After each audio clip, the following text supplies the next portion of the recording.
Fill us full of your smart love juice. Insert and fill. Yes. Yeah.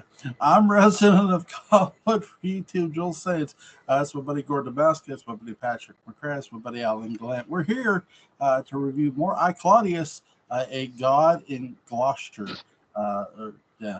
So, Basically right. Yeah, Gloucester. Yeah. Crazy episode here. Man, I gotta tell you, I really enjoy how they did the big wedding sequence in this. It was kind of advised, though, wasn't it, to go so garish and big? Well, here's the thing. I mean, it looks good, though. That's the thing. Like, for people who aren't supposed to be getting married, and yet they do, out of just that's most couples, Jewel. Yeah. No, man, when I got down on one knee to propose to Julie, I knew I wanted to get married. That's how that worked. So, just saying. But was there shooting irons involved? Nope. Was there a pony? No pony. No pony. So Invictus never showed up to the wedding, basically. No. We had a very small wedding. So, small and humble wedding. So tell us all about it, Jewel. I want to hear every detail. Well, we got married in front of a magistrate, so we didn't get married inside of a church. So it's kind of a D&D thing, you know. You got you know, there's a magistrate, there's a mage, there was. Got the cat. Oh, I like it. Anyway, yeah. So in this episode, though I love Derek Jacobi, he's off. His character is off in London, England. England, wherever you want to put it. London. He's okay. He was on assignment. He's on assignment. Joel, let's be accurate. In swinging London. Claudius is in what we would now call England, because he's trying to take England back for Rome. So he's not in London. You know, he might have docked. He might have docked in London. I'm sure Derek Jacobi did many times. Yeah. Oh yes. Oh my god! And who was the guy I'm thinking about? Esselina? No. The guy in I want to say the guy who was born in Bethlehem. Joshua. Harold the Gripper. Yeah. He dies in this episode. You don't see his death, but that's my first question to you guys. Was there a thought of actually maybe showing his death or shooting it at all? No. Maggots were very expensive back then to hire. Yeah. The Maggots Union was very powerful, and they would have had to hire a bunch of them. I mean, his death is so grisly. And I think the fact that his death was so grisly actually fed a lot of the way this episode was shot, because in this episode he is very deep into writing the book Claudius. Yes. And so what I love is there's this stylistic change. There's several long scenes where he's narrating it and you see him acting it out silently under the narration. I think that was a very clever move on Jack Pullman's part to establish sort of a storytelling language for this episode, so they didn't have to show Agrippa's death, because Herod Agrippa's death, because it was so gruesome, just so absolutely monstrous. Just hearing the description of it was a lot. There was a lot propelled in this episode by correspondence anyway, writing, like you said. Yeah, you're right. A lot done that way. So I think he just kind of chose to thematically insert that and go with it. It makes sense to. I mean, Joel, the show is called Claudius. You're not going to focus on Herod Agrippa in a show called Claudius. And I think having it off stage at this point, Claudius is like he's realizing that his wife is a very popular girl, shall we say. Okay. And it's, the fact that Herod is, and the scene is primed where Claudius is talking about how there's very few of his friends left. And once he hears of Herod's death, and gets the final letter where Herod tells him, trust no one, that's the emotional punch. We don't need to see Herod dying. Right. We don't need to see that. We see the best of Herod. Because Claudius doesn't see it. No, Right. And we see the best of Herod, and that's what Claudius wants to remember. And he's very heartbroken. He's heartbroken over the fact that he was betrayed. But it is interesting that Herod Agrippa leaves him with that admonishment one more time, and basically using himself as an example of it. It's like, trust no one. James Faulkner's voiceover nails this perfectly. Joel, what other things has James Faulkner done?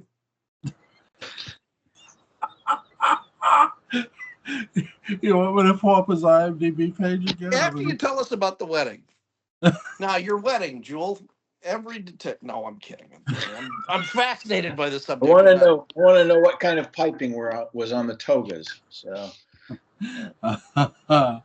Okay, Joe, do you know the difference between a purple toga and a regular toga? No. If you wore a purple toga, that meant you were a fan of Prince. Or you were having a purple rain as Caesar. Mm-hmm. You might have been either Zan or Jaina, perhaps even Gleek. Yeah, and in Rome, they always looked forward to Wednesday because Wednesday was Prince Spaghetti Day. Yeah. The kind you don't bring home to mother. That's right. Oh my God. Anyway, guys, so Sheila White in this episode, she shows off a lot of skin. She also gets challenged to who can sleep with the most men contest. Really. What did you overall? Because this is her last episode in the series here. Her character's gonna get killed off, beheaded. What did you guys think of her character? Well, certainly in this last episode, she was topless in a number of ways. It was. Yeah. Including by being decapitated. Yes. And the way they handled it was wonderful, where you see the sword and you see his whip hand. Yeah, it turns into the Man from U.N.C.L.E.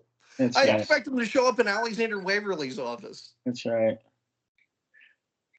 Well, I kind of expected it to be, like a dummy cast head, but they probably didn't have the budget for it, spinning, and then all of a sudden you see her on a pike, Well, I think too, in an episode that has it had quite a bit of nudity, the suggestion of a contest with a prostitute, the fact that later on Claudius is drunk and distraught, and his advisors have him sign the execution. Yes. I think that at this point, the head would have been kind of a little bit too over the top. They had borrowed enough from that Christmas on Walton Mountain TV movie that brought about the Waltons. To throw in the decapitation also just would have been stealing at that point. It's true. It was bad enough that they had the edict for execution. I mean, come on. Will Gear barely escaped. That's right. It's true. Grandma was really PO'd. For a frame of reference to compare this to, if you want a good comparison of heads chopping off, and look, okay, Claudius, this episode, the way they do theirs, and the end of Friday the 13th, and how Pamela Voorhees gets her head cut off, because the special effects makeup guy, who's from Pittsburgh, whose name I misplaced, Mr. Tom Savini. Mr. Tom Savini. You can see the toothpicks at Pamela's neck, okay, because it's fake, right? Well, with this, they don't do that. They don't show the neck. The head comes off. You don't really see it. You just see the spinning of how a head would come off. Mm-hmm. So there's different contrasts there. I never saw the toothpicks in Friday the 13th. I just saw the magic. Yeah. I mean, it happens pretty quickly. I mean, if you go back and watch it over and over again, yeah, you're going to see the flaws in it. Sure, absolutely. And then you have to, and then if you're watching the same Friday the 13th movie over and over again, you have to ask yourself, is this a wise life decision? I mean, can I make a better life decision? It's a like maybe watch Dark Shadows instead. Life decision. It's Well, the good thing is, see, I can watch Dark Shadows and Friday the 13th. So. You can watch the special edition special features on Once Upon a Time in the West, and also watch all of I, Claudius. Yes. You can dance if you want to and leave your cares behind, because your friend don't dance, and if they don't dance, well, they're no friends of mine. Or you can do what this fan did and do a crossover story with Jason Voorhees and the Werewolf from Dark Shadows. Yeah, I would pay to see a Jason Voorhees Caligula crossover. Let me ask you. I saw you doing that thing with your fingers, and I was reminded of the Charlie Chaplin thing where he's got the rolls. Is that considered role play? I'm just curious. Here's a question for you guys. Esther role play. With this episode. So Melissa's character spending the winter in Florida. She wins the bet, who can sleep with the most men or who can last the longest, with a woman who is a prostitute. And there's some really funny dialogue between the woman and the one woman who's a whore. And the men, which is who are all whores. Who are all whores in this episode. What did you guys think of that? She only won because Caligula was dead. Yeah, he would have topped them all, so to speak, in that contest. Mm-hmm. Oh my God. Would have been dressed similarly to her too. Yeah, maybe he would have done a easy little Sundance. The superhero thing. The Sundance outfit. Butch and Sundance, the earlier days. Joel, what did you think of the madness of the orgy sequence? That's what I want to know. I think the madness actually fits this episode very, very well, because what you have go on is you have the madness and you have the dilemma of telling Claudius about the madness. I think that's something about this episode that is very, very underrated, because the two people who are debating, the people who debate telling Claudius and finally reaching their breaking point when a wedding occurs. I mean, it's not just that they've reached their breaking point. They have no other choice but to tell him because of that. Well, their lives could be on the line. That's right. Right. And if he discovers it too late, then Claudius's life is on the line too. So they realize that it's a survival thing. Which is why they have his consort, his prostitute, tell him, because she's one of the few people that he actually trusts. He trusts. Yeah, it's a very great dilemma to have character dilemma. Makes any episode or any series feel more real and relatable to real life people. So yeah, any depth that you can add. I mean, even like in what is commonly referred to, I guess, as the gangbang scene, because basically that's what it is. It's competitive gangbang. The witticisms that are going on in the midst of the depravity, that the actor is telling these witty jokes, and the prostitute is giving a lot of witty retorts, and it's sort of it's like a pre-competition going on, a cut battle of wits, and then it makes you stop thinking about the fact that, holy, this is depraved. This is insanely depraved. What's happening here? It's funny. The depravity part never occurred to me. It did. This is business. Well, I mean, the dialogue is so much fun. I mean, it's amazing. It's great. In the words of Rush Limbaugh, it's the way things ought to be. It's the way things ought to be. Where's my cigar? Jordan, what did you cigars? Sometimes a cigar is just a cigar. I mean, Yeah, I think Sigmund Freud said it best when he said, "A woman is a woman, but a cigar, it's a good smoke." Waka waka. This episode takes place from 47 to 48 AD. No, it doesn't. According to IMDb. Prove it, Joel. I think it has to go to 44, from 44, because that was when Herod Agrippa was poisoned, was killed. Yeah, Pixar didn't happen, Joel. I'm only telling you what I'm reading. Okay. So I didn't put it there. Quotes Cecilia or Celia. The difference between you and me, actor, is you're a snob and I'm not. And the difference between this great lady and myself is that my work is her hobby. My hobby happens to be gardening, for which I don't expect to be paid. Yes, when she's negotiating the gold pieces. Yeah. Technically, Joel, the oldest profession is agriculture. Yeah. I'm just saying. It's all planned. Yeah, so it's interesting. This episode reminded me of something that because the guy who is an actor, his class gets brought up a lot.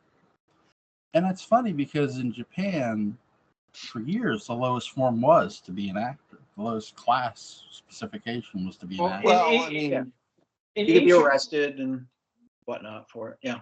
Yeah, and in ancient Rome, being an actor was, they didn't maybe esteem it as highly as the Greeks, but they, it was something that they did regard in somewhat moderate esteem. So, and plus Japan at this point, like Rome had never connected with Japan. It was just they weren't even friends with benefits at this point. It's like they were in two different worlds. In Europe, acting went in and out of fashion, oftentimes coinciding with either some kind of religious edict or a plague. Yeah. I mean, there were times when actors would be burned at the stake at the crossroads between towns. Yeah. It was. I mean, there's a reason why Shakespeare, in his time, the women were not actors. No, because it was such a lowbrow thing to be. Yeah. The theaters were across the river. They were across the Thames. They weren't in London proper. Yeah, and we still live with a tremendous prejudice against people in the theatrical arts. I mean, as much as they are worshipped, in fan magazines and places like that, nevertheless, it still is looked down upon. It is a very easy put down to say, "Oh, he's an actor." Mm-hmm. And to the unwashed masses, that still holds true. Even if you're not an actor, I went through 7 years of evil drama school, and I never acted. That was not my interest. I had no, and part of it was because of that prejudice, and part of it was because I understood what hard work it was. Yeah. And still, as a director, if someone chooses not to want to believe something you're saying, first go-to is, well, yeah, but you're an actor. It's like, A, that means nothing. B, no, I'm not. Yeah, it's a prejudice that still exists in our society. Yeah. The interesting thing to me was, as I was an actor pretty consistently for 25 years in the profession, that even patrons would say odd things about the profession because they really didn't know what it was. I mean, everything from, when are you going to Broadway? You've been on Broadway, to how do you remember all those lines, as if that were the end all be all of the profession. And yeah, I understand from the point of view of somebody who is a sophomore in high school, who doesn't have the arts in their community, particularly because the sophomore in high school that does probably knows the difference. But you get that sort of, that's a baseline ignorance of the craft. That has nothing to do with people, denigrating necessarily, or not. They're not trying to denigrate. but they just Well, don't. And the interesting thing is there are things that you can denigrate Mhm. about the art of acting, in that it does not exclusively, but it often reliably attracts people who have a desperate desire to be anyone other than who they are. Right. And also And there's when you, a great a spectrum of actual talent within it, just like there is in any other profession. yeah, yeah, yeah, and that dimension of role play and all of the weird psychosexual stuff that's tied up Yeah. in that Yes. is a problem um within the profession, because Yes. those types end up being the squeakiest wheels, and so that's what everyone thinks of. Right. And those types are often also bête noirs in casts. They really can poison a Wait. cast. Take you it. have to be you have to be very careful when sort of working with people. It can be really tough, and I think that's maybe has a greater degree of it in our profession than in a lot of others. Yeah. That particular problem, Yes, just because like it becomes incredibly, you can't avoid it. You can't go into a cubicle and say, I'm not dealing with that person when they're in a scene with you or you're directing them or, whatever. They then, like you said, they become a black hole. They just so. suck all the energy out of the room.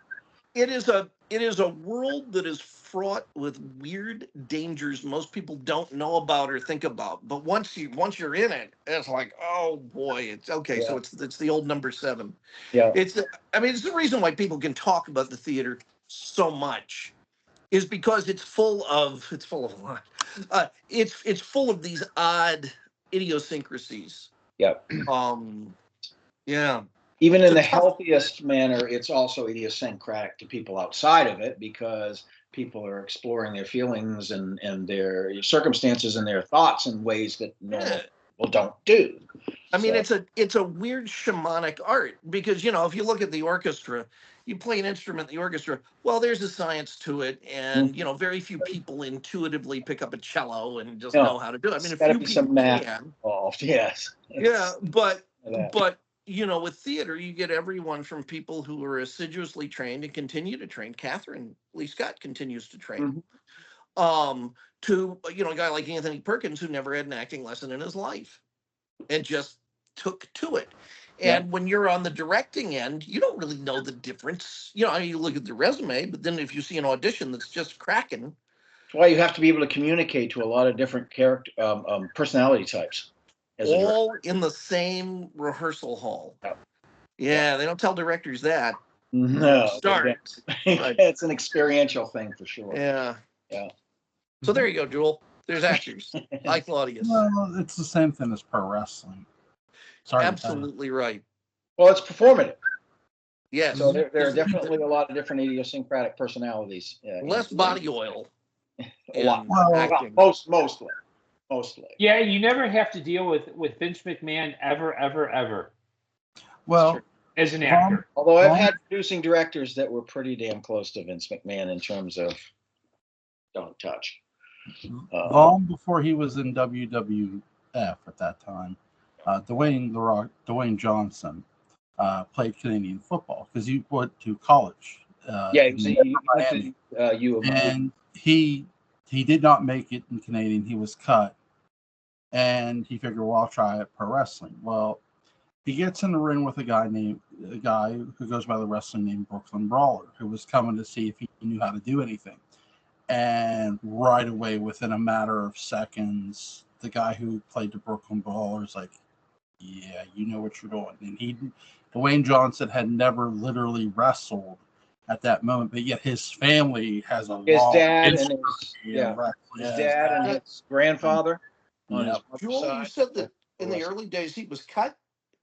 He was cut by Was the Canadian singlet Football League. that tight? He was cut by the Canadian Football League. He played Canadian football. He was cut by the Canadian Football League. So He It's did. a Yeah. Well, of course he was circumcision cut. reference. It's Canadian football. Canadian football is not a real Canadian sport. football. I think he'd had a knee injury Canadian or football is something the in only sport college where that kind of held they him put back. they put quotes around the second word. Yeah, Jewel. Yeah. The Rock played Canadian football, and I have an imaginary Facebook girlfriend. Oh, he did play Canadian football. Come I on, have you a know lot he of was AI training with some girlfriends. Canadian who put his foot right where it hurts. Okay, football. Oh my god. I do know that the guy who was Sid Justice did play softball, but that's not a big deal. A 7-foot softball player. That must have been something. Well, he would flat out leave right out of his contract to go play softball. He wouldn't give a shit. So, yeah, he was dissatisfied with what McMahon was doing to his career too, I think, and he asked and he didn't get, so he left. Happens. I prefer Ed McMahon. He just, Ed McMahon? Yeah, absolutely. They did the same thing in WCW. Ed McMahon was never in WCW. Yeah, No. Jewel, stop spreading Oh. misinformation. Yes. You're just Jewel, you'll spend time reading from IMDb, but then you claim that Ed McMahon was in WCW. I don't need to read from Dude, stick it. There's a Pick a rumor lane he and stick showed to up it. in the Georgia territory once because It's he was up all up here. really loose. Memory. Too much Budweiser. It's all in the memory. So, guys, what's your favorite scene from this episode? The last shot. Yeah. It says it all. Just this silent heartbreak. Yeah. Hmm. Yeah. Bring me my wife. No, she's been executed. That's that moment. Boom. Heart to the floor kind of thing. I love my favorite scene is the dilemma sequence between the senators and stuff. I think that is, again, really, really great. It's fun to see, and it's fun to see, well, because when you're watching this for the first time, you're like, well, what are they going to do? Mm-hmm. Absolutely. And it also lays out the problem of, Claudius's empress. She typically, if you say anything about her, she has you killed. She can manipulate Claudius into doing that, which is why they say, we're going to keep her away from Claudius. She's not going to go anywhere near Claudius at this point. Otherwise, you don't know. There's an interesting subtlety here. I wonder if you went back and looked if at any point Livia is ever referred to as the Empress. I think they have saved that term for here because it sounds so precious and so imperious and so delicate and sort of deified. and presumptuous. Yes. Yeah. I am the Empress, rather than I'm the wife of Augustus. Right. Which is what I usually answer the phone with. Yeah. Mm-hmm. That'll do it. That'll get people's attention. Wrong number. A great way to answer the phone, by the way, is how I often do it, is like this. I'm not kidding. Telephone. Really throws people off. I bet it does. Hangs people off. What telephone? Who? What? Just telephone. On the telephone. Jordan, what's your favorite scene? Did you you guys all? I agree with everyone else. The kind of final scene. Although I am surprised that I know at one point I called Patrick and he answered the phone with, "Jewel, stop calling me and breathing heavy, dude. It's getting annoying." It's the tail end of a long afternoon. Yeah. The Primatine really cleared that up. Yes. Before in tablets and mist. Before we go, Donald Sutherland passed away. Great actor, obviously. So before we go, please join me in a moment of silence for the late, great Donald Sutherland.